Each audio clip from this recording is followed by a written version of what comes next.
Right now, beneath the frozen wilderness of Siberia's Yamal Peninsula, the ground is detonating. Not eroding, not shifting. Detonating. Craters 160 feet wide and equally deep are tearing open overnight, exhaling methane gas sealed inside frozen earth since the last ice age. The explosions leave behind holes large enough to swallow apartment buildings whole. Scientists who have spent careers studying Arctic geology are looking at the newest data and using words they have never used before. Words like irreversible, words like cascading, words like unstoppable. The rate at which these craters are forming is no longer a scientific curiosity. It is an accelerating catastrophe that has researchers around the world staring at their instruments in stunned, unbroken silence. July 14th. A Russian scientific helicopter on a routine Arctic survey passes over the Yamal Peninsula at low altitude. The crew has flown this route dozens of times. They know every ridge, every frozen lake, every familiar stretch of tundra below.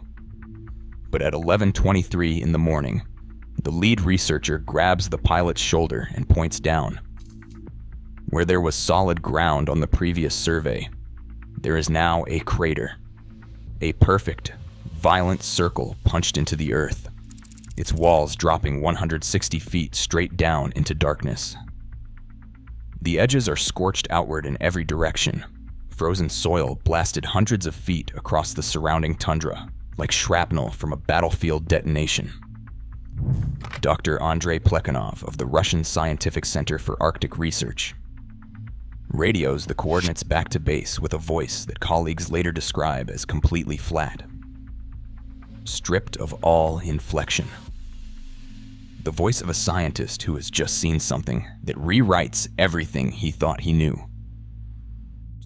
Soil samples pulled from the crater rim in the days that follow contain methane concentrations 970 times above normal atmospheric levels. The frozen earth did not crack. It did not subside. It did not gradually give way. It exploded from the inside out with a force that left the surrounding tundra unrecognizable. And it was not the first. It would not be the last. To understand what is happening beneath Siberia right now, you have to understand what permafrost actually is. Not the textbook definition, the reality. Permafrost is not simply frozen ground. It is a massive biological and chemical archive.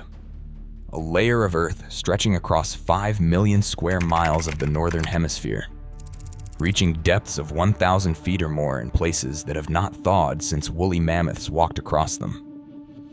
Inside that frozen matrix, locked in ice that has not seen a single degree above freezing in 50,000 years, sits the accumulated organic material of entire prehistoric ecosystems. Ancient forests, vast networks of decomposed plant matter that never fully broke down because the cold never allowed it to finish the process. Creatures that died before human civilization existed, preserved in frozen suspension, their stored carbon waiting inside the ice like a message from a world that no longer exists. Scientists estimate the permafrost contains 1.5 trillion tons of carbon. That is nearly twice the total amount of carbon currently sitting in the entire atmosphere above every city, every ocean, every living thing on this planet. Every inch of that frozen ground is a pressurized vault built by 50,000 years of cold. And right now, that vault is losing its lock. Here is the mechanism that keeps geologists awake at night. As permafrost thaws from the surface downward, the ancient organic material trapped inside begins to decompose for the first time in tens of thousands of years. That decomposition produces methane. The methane cannot escape upward through the frozen layers above it, so it accumulates beneath the surface. It pressurizes. It builds. The ground above the methane pocket begins to swell upward, forming a dome scientists call a pingo, a bulging blister of Earth that can rise 30 feet or higher over months or years. From the air, a pingo looks almost peaceful, almost geological. A quiet hill where no hill existed before. Locals notice them. Reindeer avoid them. But most people have no framework for what they are actually looking at. Because beneath that swelling surface, pressure is building toward a single, inevitable conclusion. When the structural integrity of the frozen cap finally fails, the result is not a leak. It is not a seep. It is not a gradual release. It is a supersonic detonation that throws frozen debris the size of automobiles hundreds of feet in every direction and leaves behind a crater visible from space. The Yamal Peninsula alone now contains more than 300 identified pingo structures in various stages of pressurization. 300 loaded charges sitting silently in the tundra. 300 frozen surfaces that look undisturbed from above while the pressure beneath them climbs toward a breaking point that physics, not human decisions, will determine.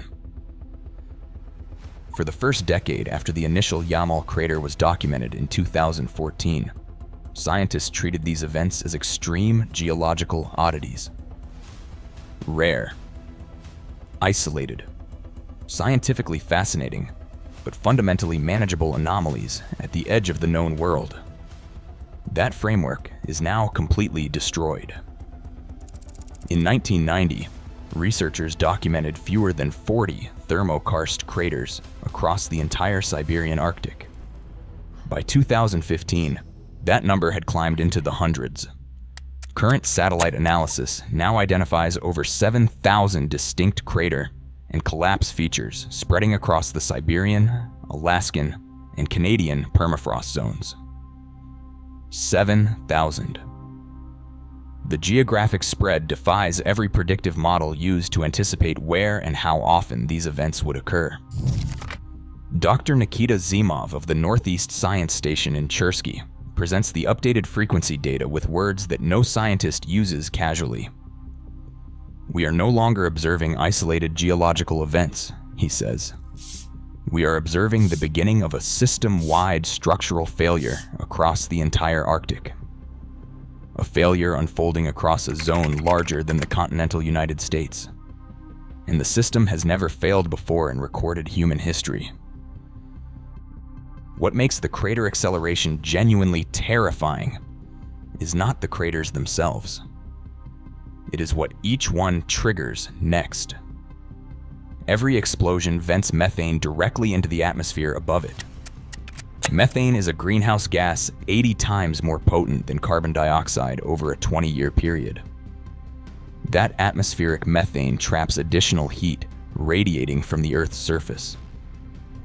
Additional heat accelerates permafrost thaw across wider and wider areas surrounding every new crater.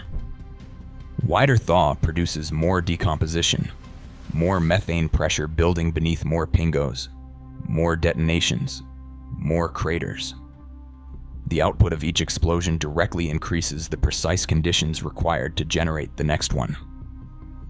Scientists call this a positive feedback loop, but there is nothing positive about it. Dr. Katie Walter Anthony at the University of Alaska Fairbanks has spent 2 decades measuring methane emissions from Arctic lakes and thaw zones across the northern hemisphere. Her most recent field measurements show emission rates accelerating beyond every projection her models produced just 5 years ago. The feedback loop, she warns with visible unease, does not require continued human activity to sustain itself. Once triggered beyond a certain threshold, it feeds itself. It grows itself. The question her team cannot answer with any certainty is the one that matters most. Whether that threshold is still somewhere ahead of us, or whether we crossed through it quietly, without sirens, without announcements, without anyone noticing the moment it happened. The Yamal Peninsula is not empty wilderness. Running directly beneath and alongside the most active crater zone on Earth, is one of the largest natural gas pipeline networks ever constructed. The Bovanenkovo gas field alone supplies 11% of Russia's total natural gas production, feeding pipelines that heat homes and power factories across Europe every single day. Those pipelines rest on permafrost foundations that are now actively destabilizing beneath them. Russian state energy company Gazprom has already committed $4.2 billion in emergency foundation reinforcement as ground subsidence accelerates under critical infrastructure. 300 kilometers to the east, indigenous Nenets communities whose ancestors have lived on this land for 3,000 years are watching traditional reindeer migration routes collapse into craters and thermokarst lakes that did not exist when their grandparents were children. Yuri Sarateto, a Nenets elder, whose family has herded the same routes for 6 generations, stands at the edge of a crater that opened 400 meters from his winter camp and says the land is breathing wrong. It used to breathe slowly, he says. Now it is gasping.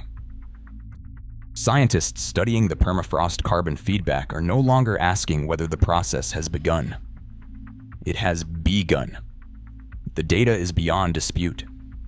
The question they are now asking, carefully, in the measured language of researchers who understand exactly what the answer might mean for every living thing on this planet, is whether it can be reversed. And the honest answer, sitting inside every dataset, every emission reading, every fresh satellite image of a tundra landscape torn open by new craters, is that no mechanism currently exists to refreeze 1.5 trillion tons of thawing carbon. No technology, no intervention, no international agreement reached in any conference room anywhere on Earth. The permafrost does not negotiate. It does not pause for summits. It does not wait for engineering solutions or political will or the right funding cycle. It thaws at the rate that physics demands. And the methane rising from every new crater has been waiting 50,000 years for this moment. Right now, somewhere on the Yamal Peninsula, the ground is swelling beneath another frozen field that looks completely undisturbed from the surface. The pingo is growing. The pressure is building. And at some point, in some dark Arctic night that has not yet arrived, the Earth will detonate again. The crater it leaves behind will be one more point in a dataset that is growing faster than anyone predicted. And the gas rising from that hole will be older than human civilization itself. Finally, free, rising into an atmosphere that has no way to send it back down.